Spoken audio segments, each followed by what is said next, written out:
I'm excited. I'm here today for the Morgan Hackathon, about to give a keynote. It's going to be awesome. These bright minds are here. They're cooking up innovations, disruptions, and so check them out. Come to Morgan's campus this weekend, the 1st and the 2nd, Morgan State University. Check them out.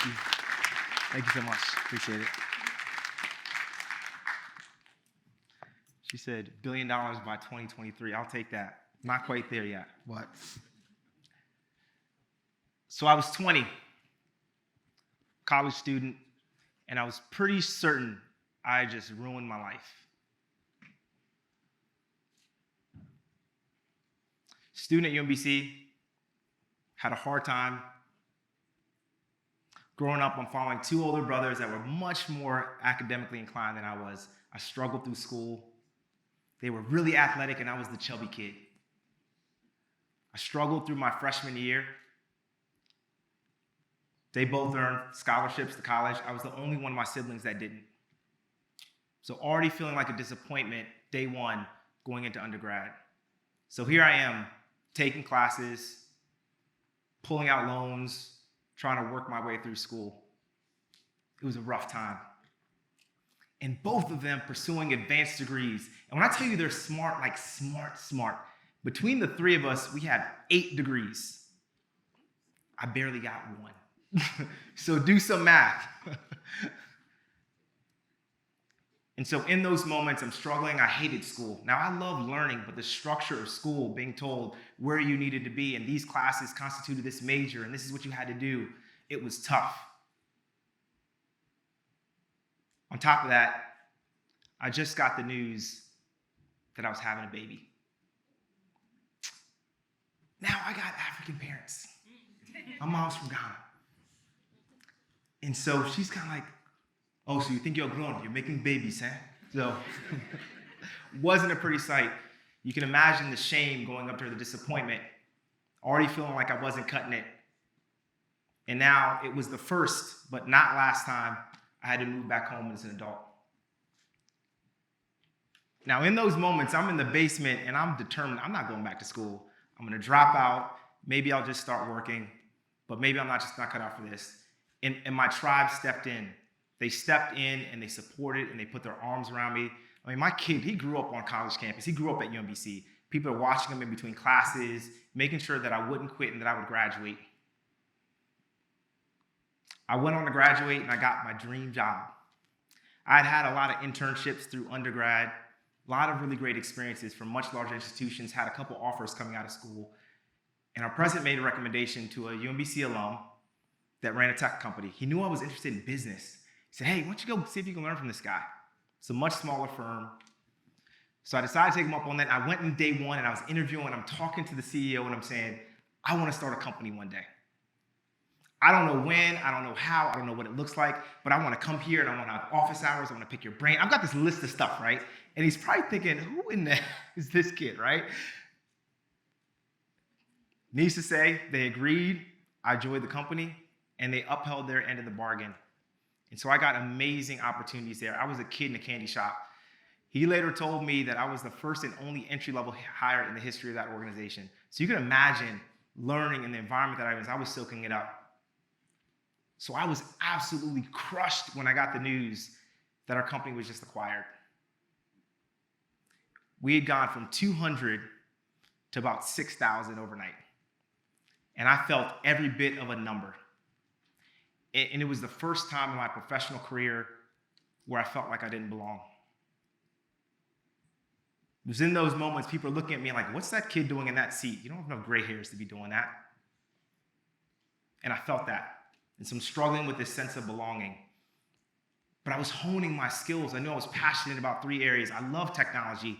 The idea of me telling this box, this computer to do my work, that was kind of awesome, especially for a lazy kid. I love people. I love working with people. My mom's a nurse, retired nurse now. And so we grew up in hospitals. We grew up in nursing homes. We hated it then as kids, but it was building empathy, and that became a part of our DNA, service.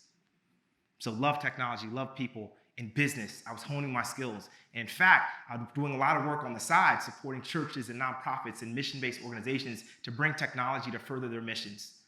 And so as I looked in that space, I thought about my interest in business. I thought about this passion for helping other organizations. And I looked around and saw lots of companies that I thought were succeeding that weren't doing it in a way that I thought was very ethical. So in those moments, Fearless is born. Fearless is born, and yes, it started in the basement. $6,000. And you hear those stories of founders that started in the basements. It's awesome, but I'll one-up you. Couldn't even afford that. And so I moved back home to my mama's house again for the second time as an adult. This time, brought my amazing, beautiful wife and my other son, not that one, with me. I brought my whole family with me. And so now Fearless is a thing. We're rolling, knocking on doors, and the doors are getting slammed shut. Door after door after door, I'm knocking and they're slamming shut, not interested. Say, hey, here's the vision. We're going to be awesome. We're going to grow this amazing company. I'm like, great, how big are you? One person. Yeah, call us in a little bit later. But that feeling was familiar to me. As a kid, we had to hustle. My mom said, all right, you want to get those new shoes? You want to go out to the movies? You got to work for it. And so we knocked door to door as kids, mowing lawns, cutting grass, washing cars, you name it, painting, whatever we can do. So I understood what it meant to get some doors slammed in your face, because eventually someone was going to let me cut the grass for $10. And that's exactly what happened. It took about a year and a half to get our first contract, and then we were off the races. That first contract turned into enough opportunity to bring on a second person, and then a third person, and then more contracts came, and we start to grow, and this is a thing, and I'm excited we're off to the races. Fearless has grown, and I'll fast forward a bunch of years in the middle, but some of the things we're most notable for today are a couple of top-level .govs. So SBA.gov, the face of the Small Business Administration, we've been managing that property for years. And so the idea of supporting small businesses across the country, that's in our DNA. In fact, when the pandemic hit, many business owners across the country were trying to scour to keep their businesses alive. The technology that was built that pushed out the PPP loans, that helped those businesses or families, we had to build that in 10 days. And so imagine the excitement and the adrenaline in those moments that we can serve in that way. We run search.gov. It is the search engine for the federal government. We're Google for government, powering 2,000 to 3,000 search boxes across the federal landscape. We also power login.gov. It is the credential to prove you are who you say you are to the federal government. It's one of our properties. One of our most exciting projects was for the Smithsonian, the National Museum of African American History and Culture. On the backdrop of George Floyd, we're awarded this contract, and they want to take the Slavery and Freedom exhibit online to tell this story, this beautiful story of our history and our culture. That property was launched within 6 months. 140 countries around the world had accessed it, and it went on to become a Webby honoree, which is like an Oscar for the internet. In our latest announcement, we just signed a deal with the NFL and Ice Cube, supporting bringing technology into NFL league offices with an eye towards equity and how they think about changing some of their cultures with the teams and leagues. And so Fearless, we have momentum, and it's amazing, and there's a lot to the story that I'm going to share. And so now we've built an incubator. We're supporting small businesses. There's 28 companies right now that we're incubating, and it will grow to 45 in the next 2 years. We talked about where we're going by 2030, not 23. 100 million lives improved across the world. We'll be in 10 countries and $1 billion organization. But I'll tell you this, we've seen a lot of stuff. We built technology within the defense sector, within education, within financial, within social services. We've been in many, many sectors. And here are some lessons learned that we see across the board. Number one, you've got to press through failure. It is part of the journey.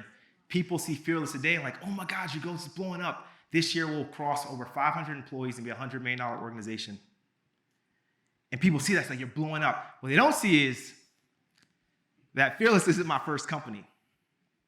I had not one, not two, but 5 failed startups before Fearless.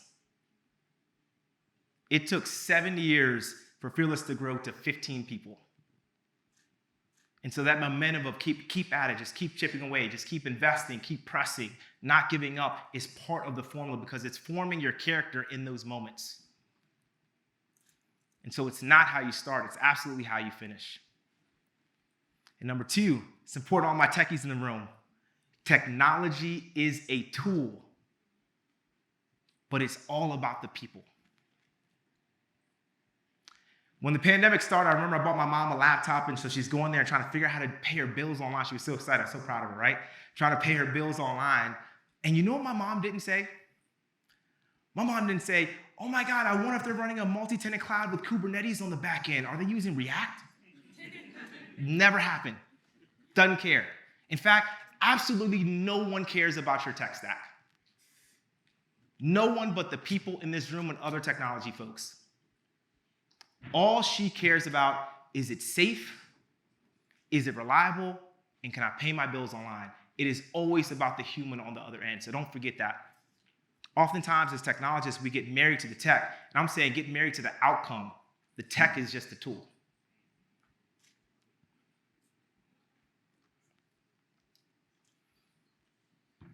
So press through the failure. Tech is a tool. Number 3, be yourself. And that sounds like it should be so easy to do, but it is daunting and it is scary for so many people. People suffer from imposter syndrome. And can I really do it like this? I remember early on in our history, we were invited to the White House for a technology summit, talking about how it can better support small businesses. And there was a great debate that started in our company at the moment. What are you going to wear to the White House? And people are like, listen, I can't go to the White House and I'll be suit and boots. My mama didn't raise me like that, right? And other people are like, well, we like t-shirts and jeans and like, can we wear that? And ultimately we decided, wear whatever you want, just be comfortable. So most people went, they went with their t-shirts, their jeans, their hoodies. Only people dressed like that at this event, right? And absolutely everybody remembered us. In fact, we got so much inbound after this event because people felt it was so refreshing that we came and we were authentic. We, in fact, closed a couple deals of some of those inbounds that came in. And so as you think about entering the workforce, and I know it's scary, and you're going for job interviews and internships, and there's all this pressure about you got to wear your hair a certain way, and you got to look like this, and don't do this, and don't show your tattoos, and don't wear jeans, all that stuff. I'm saying none of that stuff matters. Because even if you win, you lose. You will be in an environment and you'll be sitting there frustrated and exhausted every single day because you've got to sit there and put on a mask. What am I supposed to do today? Do I give you DAP? Do I give you a 5? I don't know. You want me thinking about that or thinking about my code? So be yourself. You're unique. You are remarkable. You are purple cows in a brown cow world. You are remarkable and you are different. And realize that and realize your genius that you bring to the table. And number 4, you got to seize the moment. I know it may feel like you've got all of these years ahead of you, all this incredible work to be done in your future, but I'll tell you this right now, all you have is right now. If these last 2 years and 3 years have taught us anything about the world, is that the world can change in a snap of a finger. All you have is right now to make the shift and the change that you want to see in the world. So the world is getting shaped. Don't get me wrong. The world is being shaped by innovators and disruptors, and you can either do the shaping or you can be shaped by it. And you get to decide. Especially in this world of AI and generative AI and all the amazing things that are happening. And I'll tell you this right now, if you don't bring your genius to the table, you will not be serviced by this industry. I had a good friend, Avery. He's running an amazing company called Melalogic. He lost his wife to melanoma, a rare form of skin cancer. And so he's devoted his life now to find out ways in which he can help more people deal with this. And so there's technology that exists today. You can take a picture of your skin and send it in, and it can look at it and say, okay, you may want to go check that out. The problem is it doesn't work for Black people because it's not been trained on different hues of skin. It's not going to work. I feel the frustration. Every time I go to the airport from global entry and you stand in the machine, it's supposed to scan your face, I can walk right through. It doesn't recognize Black people with bald heads and beards, apparently. 3 people were behind me frustrated. The machine wouldn't work. It's not trained. So if your genius isn't part of the conversation, your genius and your ideas are not part of it, things are not going to work, and it's going to affect you and your families. And not only that, I remember standing in the pandemic line, and I was trying to get my vaccine, and I'm standing there and waiting for my turn to come up. And you know what I didn't hear in the line? No one stopped at the front of the line and said, wait a minute, before I get my shot, what was the race and the color of the person that invented this vaccine? It didn't matter. In that moment, They wanted to make sure they were safe and their family members were safe. It didn't matter. It didn't matter that a young black girl from Baltimore was the pioneer of the Moderna vaccine that was saving lives across the world. And so know that your genius is not only going to help just your families, but everyone's family. But it doesn't happen if you don't press through the fear and press through the failure. It doesn't happen if you get so married to the technology that you cannot see the outcome and you cannot see the people. Because the tech absents the people. We're just talking about ones and zeros. And if you're going to do it as yourself. You're born beautiful and unique and amazing. And seize the moment. It's all you have. All you have is today. And so you can create the future, or you can be consumed by it. So today, as you're going through this hackathon and building all of this amazing technology, go be awesome, be bold, be disruptive. Most importantly, be fearless. Thank you.